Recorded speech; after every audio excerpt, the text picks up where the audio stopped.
Bom, pessoal, boa noite. Como é que vocês estão? Tudo certo? Eu estou aqui acompanhando também no Discord.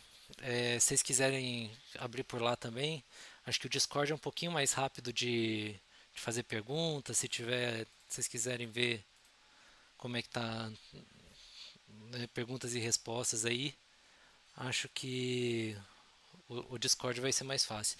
Mas vamos lá, né? Mais uma live nossa aí de treinamento, né? Então, são os avisos, como isso fica gravado aqui no YouTube, né? A gente está aqui acompanhando o treino da maratona do grupo Tamarutaca da Unifei Itabira. Eu não tenho associação faculdade, sou só um ex-aluno, ex-competidor de maratona e agora estou ajudando aqui os meninos a treinarem. E a gente está passando por alguns dos problemas da primeira fase da maratona de 2023, né? Então vamos lá. Qual que é o problema de hoje, né? O problema de hoje vai ser caminhada da montanha. É, o áudio, só para saber, quem está aí no Discord, dá um toque aqui. O áudio tá bom? O áudio tá bom? Não, beleza, obrigado. É, vamos lá. Finalmente acabaram as provas e é chegada a hora de dar uma pausa na trabalheira da faculdade para umas merecidas férias. Com suas malas arrumadas, você partiu em uma aventura para explorar uma belíssima montanha da sua região. Um passeio que você tem sonhado fazer há anos e que finalmente se torna realidade. Além de bela, a majestosa montanha é gigantesca e oferece diversas trilhas a seus visitantes, contando com N marcos, cada um unicamente identificado por um número entre 1 e N. A montanha possui N-1 caminhos entre os marcos. Essas passagens garantem uma travessia tranquila de um marco a outro, de forma que toda a montanha está conectada. A cada marco I está associado um valor VI. Esse número reflete o número de curtidas que uma foto tirada nele terá na sua rede social favorita. Quase explodindo de entusiasmo, você decidiu adicionar uma nova camada à sua jornada por meio do desafio do hype, permitindo que seus seguidores vivenciem uma aventura na mesma ordem que você. Neste desafio, seu objetivo é, no mínimo, incrível: tirar e postar fotos de tal maneira que cada nova foto postada terá mais curtidas que a anterior. As regras do desafio essencialmente ditam o desenrolar da sua jornada da seguinte maneira: sua trilha começa no marco de índice 1. Seguindo apenas os caminhos já disponibilizados entre os marcos, você se move apenas em frente, não podendo passar por um marco mais de uma vez. A cada marco visitado, você pode tirar uma foto imediatamente e postar em sua rede social, ou não tirar nenhuma foto. Sendo uma pessoa muito sábia, você já reparou que há muitas possíveis rotas e resultados para o desafio. Especialmente para cada marco I, você gostaria de determinar o maior número de fotos que podem ser postadas se você iniciar sua jornada no marco 1 e encerrar no marco I, sem necessariamente tirar uma foto no marco I. Lembre-se, uma foto só pode ser postada se ela tiver mais curtidas que a foto anterior.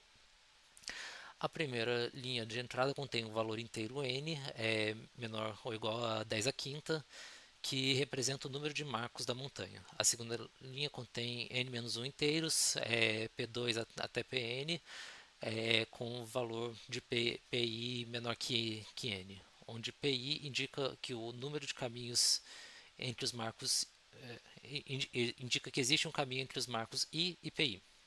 A terceira linha contém n inteiros, V1 até Vn, com Vn até 10 a nona, onde Vi representa o número de curtidas na foto do iésimo marco. Imprima em uma única linha com n-1 inteiros, onde o iésimo inteiro representa o maior número de fotos que você pode postar se iniciar sua caminhada no marco 1 e terminar no marco I mais 1. Então vamos lá. Né?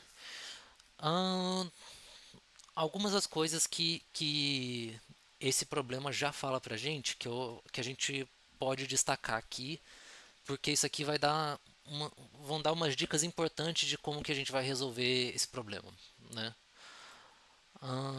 Tá. A primeira delas é que a gente tem aqui n-1 caminhos entre os marcos, né? E que toda a montanha está conectada, né? É, essas duas informações, o que ele está querendo te dizer aqui, lembra quando a gente estudava para o Enem, a gente tinha aquelas coisinhas das provas de matemática que já, na questão de matemática, ele já te dava assim, sei lá, o número é par, você já sabia que você tinha que substituir por 2n, o número é ímpar, você sabe que você tem que colocar 2n mais um, né?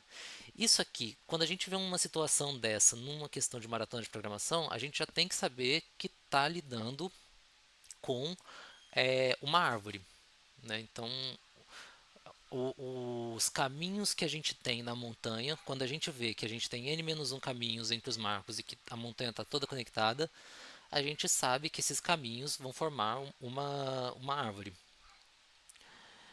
Ó, Tomás entrou aqui. Tomás é competidor também da maratona. E aí, Tomás, tudo bom?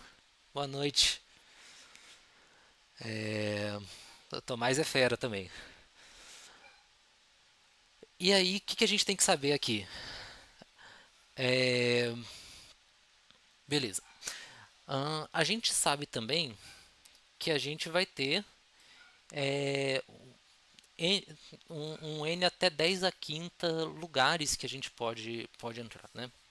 Então, o que, que isso aqui está dizendo pra gente que a gente já tem que manter em mente, né? Ter na cabeça?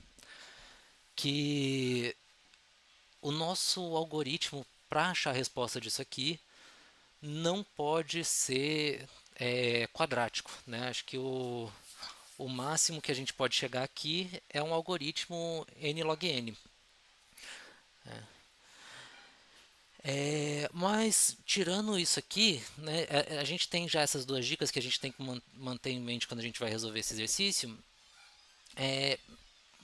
Mas esse exercício em si é um exercício clássico da maratona de programação, né? É o problema da maior subsequência crescente, né? O que esse problema consiste? A gente vai ter aqui uma sequência de números. Vamos pegar isso aqui mesmo, né? Sei lá. A gente tem esses números aqui e quer saber qual que é, só para deixar, colocar isso aqui.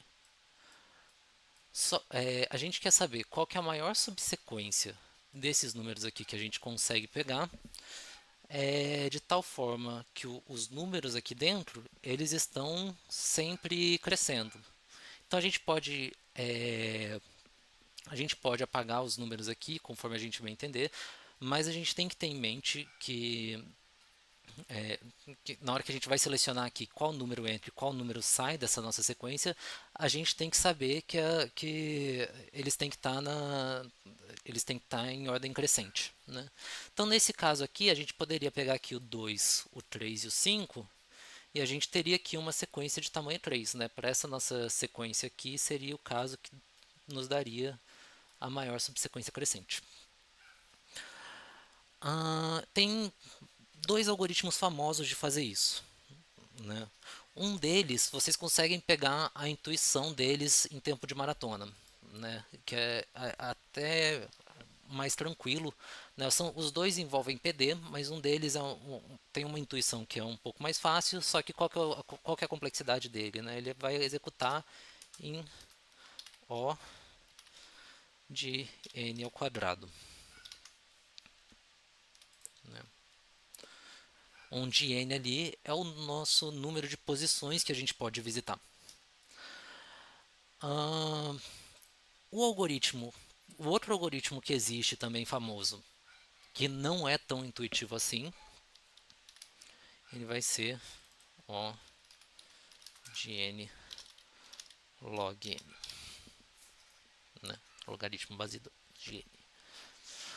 O que acontece? A gente já viu aqui, nosso n vai até 10 a quinta, né? Se o nosso n vai até 10 a quinta, então a gente já descarta esse aqui. A gente vai ter que usar esse aqui. Só que esse aqui, a intuição dele não é tão simples. Esse daqui, a gente vai ter que ter ele no notebook. Eu acho que vai ser muito difícil vocês deduzirem esse algoritmo no. Eu vou passar por ele com vocês daqui a pouco, mas a solução em n log n coloca no notebook, já deixa preparado, porque esse é um problema famoso, esse é um problema que cai bastante em maratona, e esse algoritmo aqui não vai ser tão intuitivo, né? Ah, então vamos lá, né? Vamos resolver o problema da maior subsequência crescente. Vamos descartar esse daqui.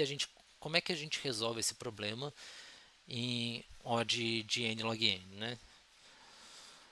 E o segredo está basicamente num tipo de ordenação que chama de patience sort, né? A gente vai ordenar como se a gente estivesse jogando paciência. E aí o nome vem porque a gente vai pegar aqui, ele pode imaginar um jogo análogo à paciência, onde a gente vai colocando as cartas aqui e a gente só pode colocar uma carta menor em cima de uma carta maior. E a gente vai estar sempre tentando colocar a carta o mais à esquerda possível, né? Então vamos fazer esse algoritmo aqui com essas cartas. Eu pego aqui primeiro 9, mais à esquerda possível, coloco para cá. 3 agora. O 3 eu consigo colocar ele aqui em cima do 9, então vamos colocar ele. Opa, uai. Aqui. Vamos colocar ele aqui em cima do 9. O 6, putz, não consigo colocar o 6 aqui em cima do 3, então vamos colocar ele para cá. 5. 5 vai para cima do 6, né? Então vamos colocar ele aqui. 2 a gente coloca em cima do 3.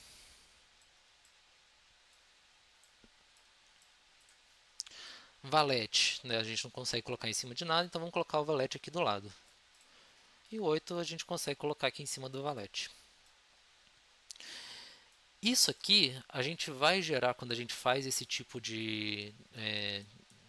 quando a gente organiza essas cartas dessa forma, a gente vai conseguir calcular o tamanho da nossa maior subsequência crescente, né? A gente pode até pensar que a gente consegue ler essa subsequência se a gente vier daqui para cá, a gente consegue ler essa sequência. Então posso pegar aqui, por exemplo, 8, 5, 3 seria uma subsequência crescente válida ali.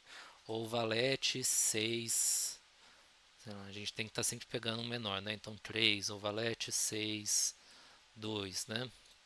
Então isso aqui são todas subsequências válidas que a gente tem. Só um segundinho. Desculpa. São todas subsequências válidas que a gente tem.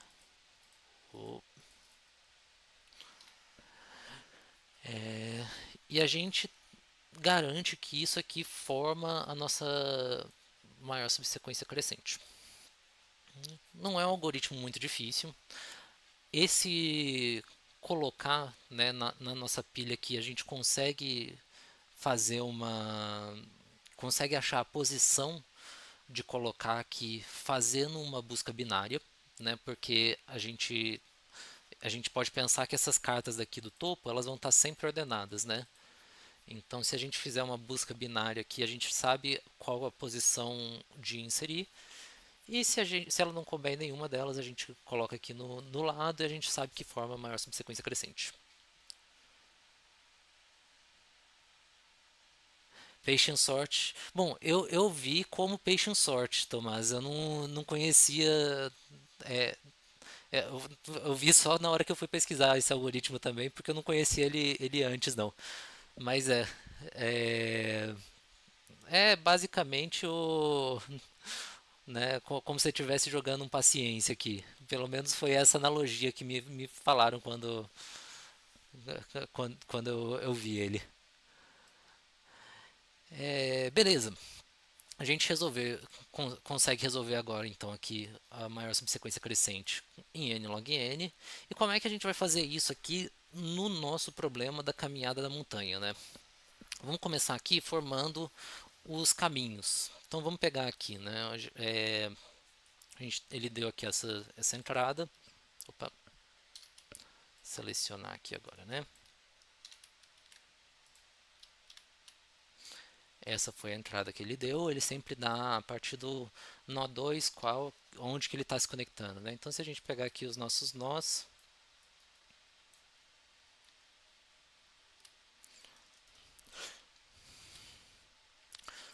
a gente vai ter aqui um lá no topo, aí o 2 ele se conecta aqui no 1, reduzir o tamanho, né?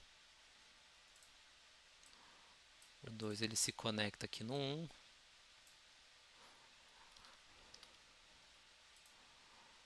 o 3 também se conecta aqui no 1,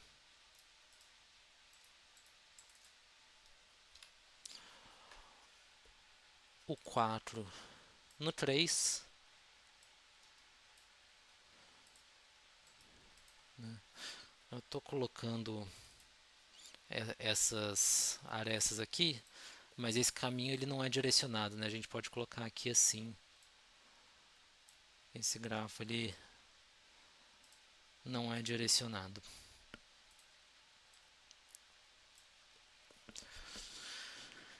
Beleza. Esses são os caminhos que a gente tem no nosso problema, né? E aí significa que, por exemplo, na hora que eu começo aqui, se eu começo um caminho aqui e vou para o 3, eu vou ter essa sequência aqui, vou até o 5, desculpa, eu vou ter essa sequência aqui de números, né? Posso pegar ali os valores deles, então vamos pegar aqui. Opa,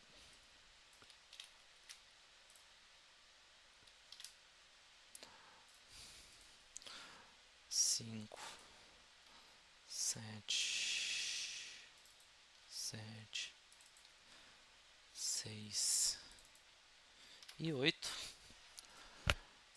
né? Então vamos supor um caminho que eu vou do 1 até o 5. Eu vou pegar essa sequência aqui, 5, 7 e 8, e eu quero achar qual que é a maior subsequência crescente aqui nesse 5, 7 e 8, né? Então, nesse aqui está fácil, ele já está em ordem crescente, mas se a gente pensar num grafo maior, né, com vários caminhos, isso aqui pode não ser tão simples de enxergar assim. Então vamos lá. O que a gente vai fazer primeiro para gerar essa sequência, né? Então a gente pode começar já. A gente sabe que a gente tem aqui, a gente já vai querer calcular essa subsequência crescente, essa resposta para 4 nós diferentes, né? Então vamos já começar aqui alocando um vetor para nossa resposta com 4 posições, que vai ser onde nós vamos colocar aqui as nossas quatro respostas para o nosso problema. A gente pode pensar que ele está vazio por enquanto, e conforme a gente vai navegando aqui, passando pelo grafo, a gente pode ir preenchendo ele com a resposta em cada posição. Vamos lá.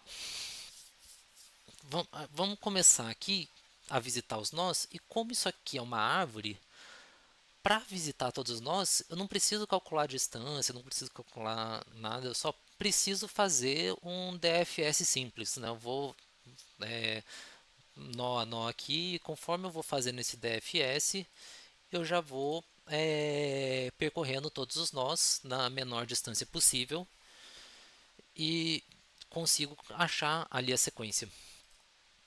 Então começo o meu DFS, posso vir aqui visitar o 2, né? Eu vou ter a subsequência ali, 5, 7.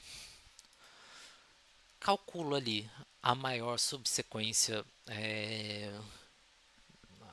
a maior subsequência crescente, e vou preencher aqui com 2, né? Porque a nossa maior subsequência crescente aqui tem tamanho 2.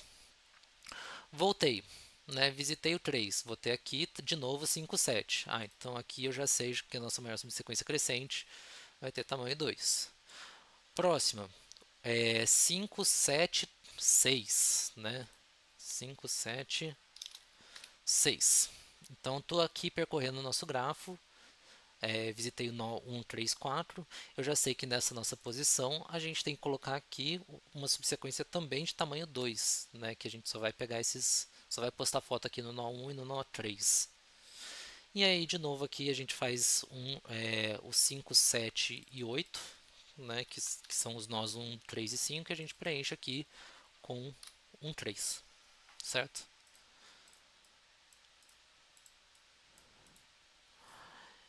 Beleza. Então a ideia é ir fazendo um DFS. Conforme a gente vai visitando os nós, a gente vai preenchendo aqui o nosso vetor.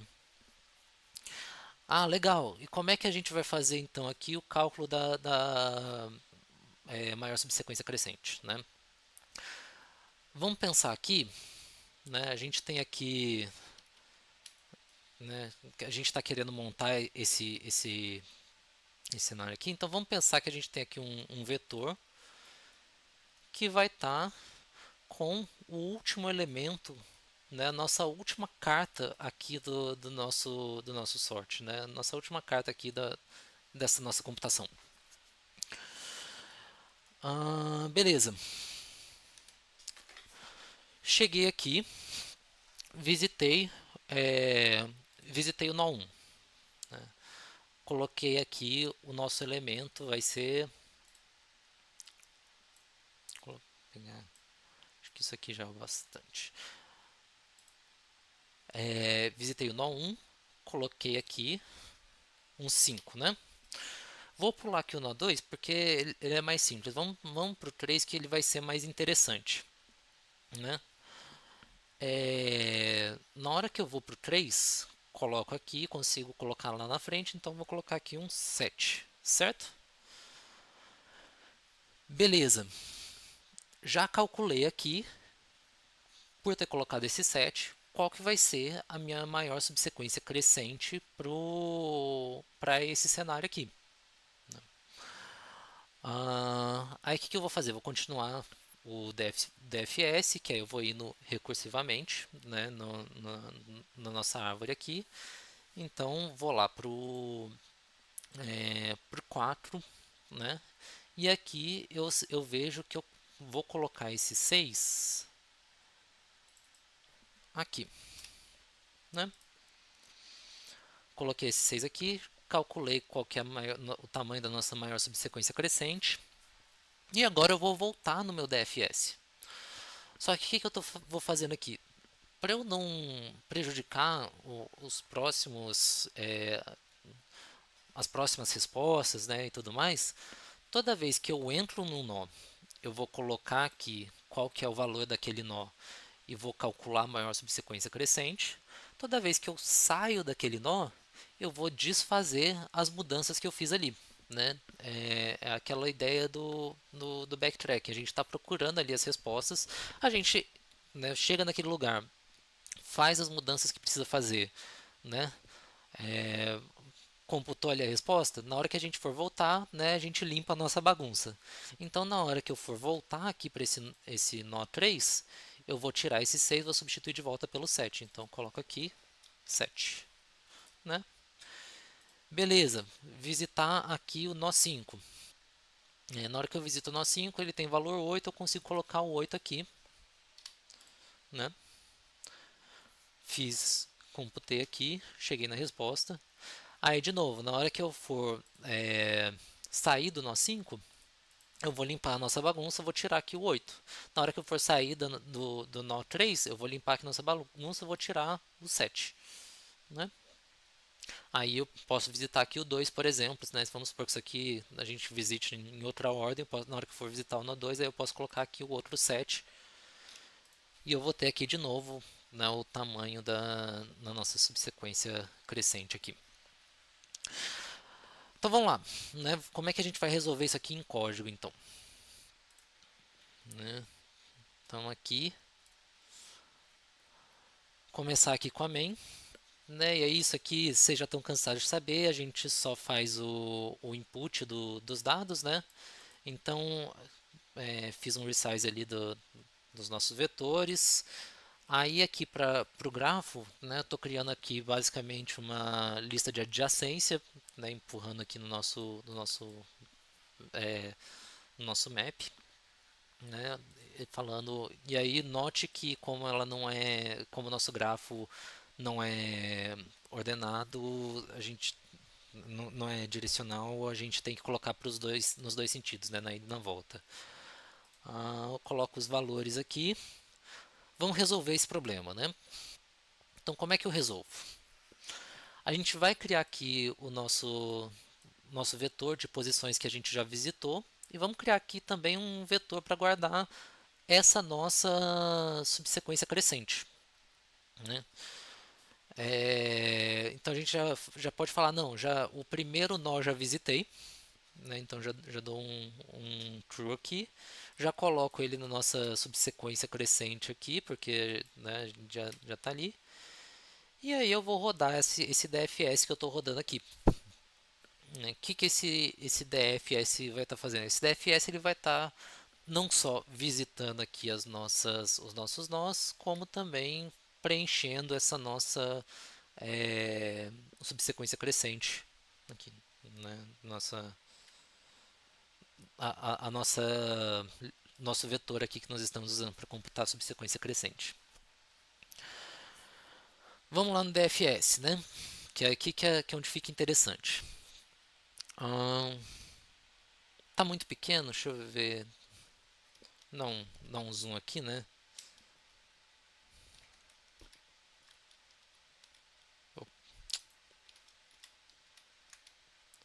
Só para ficar mais fácil de enxergar. Então, visitei o nosso nó. Isso aqui eu estava usando só para debugar, mas isso aqui não precisa se preocupar, não. É, o que a gente vai fazer? A gente vai ver, né, se o nosso valor do nosso nó naquela posição que a gente está visitando, se ele é já maior do que o nosso último elemento daquela nossa lista, né? Então, se a gente for pensar essa nossa lista aqui, a gente tem que ver se esse valor que a gente está colocando ele é maior do que o nosso último elemento. Como a gente sabe que ela está ordenada, o último elemento dela é o nosso maior elemento, né? Se ele for maior, o que eu vou fazer? Eu vou inserir ele na lista e eu vou falar, ó, o, a nossa resposta naquela posição do nó, é, naquela posição do nó, ela é só o tamanho da nossa lista, né? Então, quantos elementos eu tenho aqui, né? E aí, por que que eu dou um offset aqui de 1? É porque na minha resposta ele quer saber só quais que são né, qual que é a resposta começando a partir do 2, né? Então a gente ignora o primeiro, não preciso ter a resposta para o primeiro. Então, é por isso que eu dou esse offset. E aí, beleza. Computei a maior subsequência crescente, adicionei a resposta na minha lista, e aí vou visitar todos os nós filhos ali, né, desse nosso nó.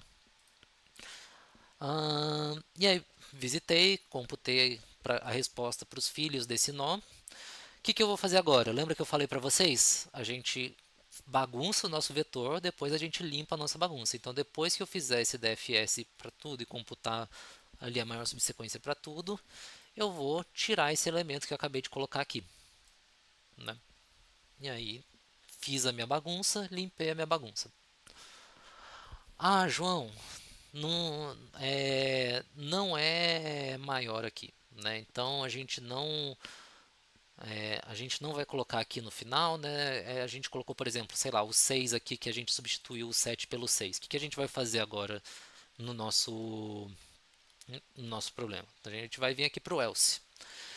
Então lembra que eu falei para vocês, a gente faz aqui, isso aqui esse lower bound, ele faz uma busca binária no nosso vetor, né? Nosso vetor tem que estar ordenado, mas ele faz ali uma busca binária e vai retornar a posição nessa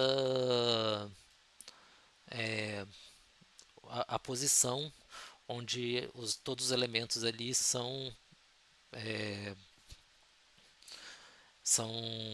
menores ou iguais àquele valor que eu passei para ele, né? Menores ou iguais a esse valor do vnode.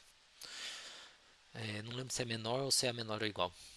E aí eu estou só subtraindo aqui o list.begin porque eu queria converter isso aqui para um índice, né? Eu não queria trabalhar com iterador. Acaba que com iterador dá alguns bugs, não é legal de trabalhar. Então eu trabalhei isso aqui, eu subtraí o begin só para eu ter aqui um índice e aí eu vou armazenar qual que é o valor que estava naquela posição, né? Então aqui a gente pode pensar que na hora que eu for substituir o 7 aqui pelo 6, vamos armazenar aqui o 7 em algum lugar. Por quê? Porque eu quero que depois que eu fizer a minha bagunça, eu quero limpar a minha bagunça, né? Depois que eu fizer o que eu quiser, computar o que eu quiser computar aqui, eu quero desfazer tudo que eu fiz ali. Beleza, armazenei esse valor ali. É, já sei aqui qual que é o tamanho da minha maior subsequência crescente, que continua sendo o tamanho ali do nosso vetor. E aí eu só falo que naquela posição da minha maior subsequência crescente, né, o valor que tinha antes eu vou substituir pelo valor do nó que eu tenho agora. E continua a minha busca, né? Então vou continuar o meu DFS aqui até que eu faça o backtracking. Na hora que eu voltar desse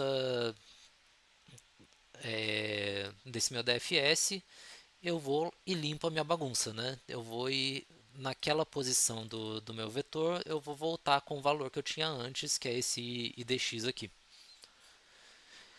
E é isso, né? Qual que é a ideia de fazer isso daqui? É que você pode reaproveitar, né? Depois que eu percorri, por exemplo, eu percorri até o nó 3 aqui, eu não preciso percorrer de novo os valores de 1 e 3 para calcular a maior subsequência até o nó 5. Né? Eu não preciso percorrer de novo esses dois para calcular a maior subsequência nesse caminho aqui. Então, isso aqui que a gente faz de substitui o valor, depois a gente, né, limpa a nossa bagunça, é justamente o que nos dá, nos faz responder isso aqui em tempo hábil, né? Que nos faz responder isso aqui no tempo que a maratona permite. Então aí de novo a gente não tem esse problema, ele ainda não está em nenhuma daquelas plataformas de Codeforces, Bcrowd e tudo mais. Então eu fiz só um scriptzinho aqui, ele roda para todo input, né? Aqui eu estou vendo também se ele está dentro do time limit. Na hora que eu rodo isso aqui, ah,